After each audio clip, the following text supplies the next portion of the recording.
But now let me come to Vinitha. Now, Vinitha has a very large corporation based out of India, North America, many other locations as well, and a very different setup as well. It's a mix of a corporate as well as a manufacturing. So the needs, requirements, and the acumen of the audience is also very different within the organization. So the community is so varied. So what do you think, Vinitha? Is it a push or a pull, or what has been your experience, considering you have been a champion of bringing books back into organizations for ages now? So what do you suggest on that? First of all, Mohit, thanks for taking me back to my delegate days because those were really lovely days. And I think even I started for the first time using books as a medium to hold a, let's not call it a training session, but a knowledge sharing session. And the accountability of talking to a group of people was not with some one individual sitting, standing here on the dais, but was on each one of the participants who were there in the session, which meant that each one of them were given a part of the book to read, which they would have to come and teach other people. And as they say, there is no better way to internalize something than to teach it to others. So I think that really helped. And one of the things which you were just mentioning about, the second day, hardly anybody remembers. I mean, they don't remember even 5 or 10% of what they heard. I think part of that problem can be resolved if you make them the teachers. So you have sections assigned to people and get them to read it and then teach the others, the rest of the group who's coming together. So I think that was very useful at that time. But coming back to, and in fact, I think the other one which we did successfully was, there was like you said, there was a lot of change happening in Religare at that time. And how do you teach change management to a set of leaders, which is like really, really important. And to a group of people who are not used to reading, how do you make it interesting for them? So our iceberg is melting was a real fun story to read. It was a pure 20-minute read, a speed read, but it brought out all the complex elements of change management in a very beautiful and easy manner.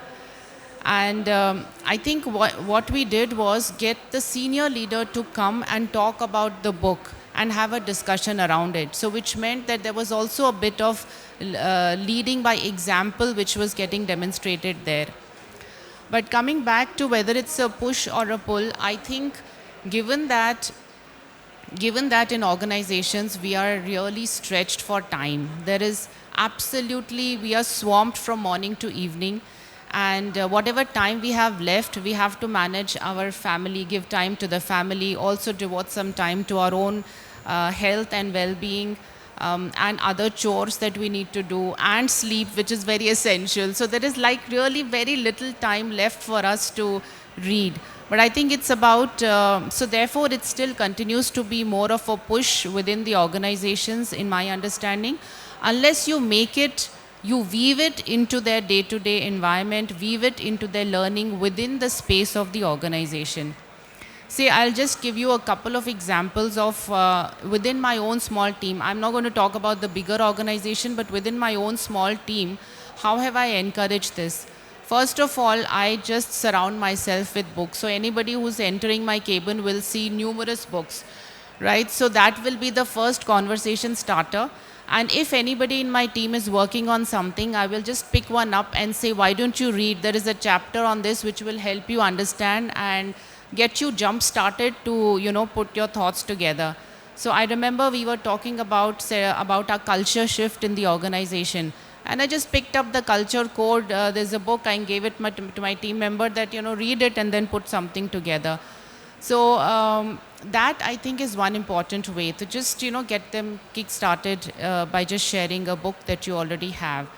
I think the other way is by making it visible in the organization.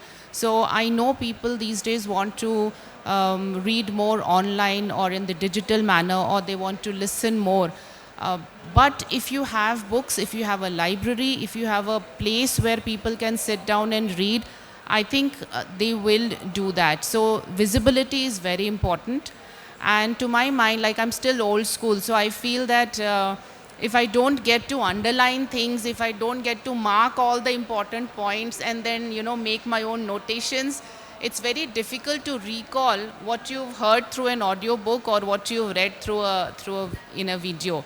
So I think these are some of the important points that I would like to share. Yeah.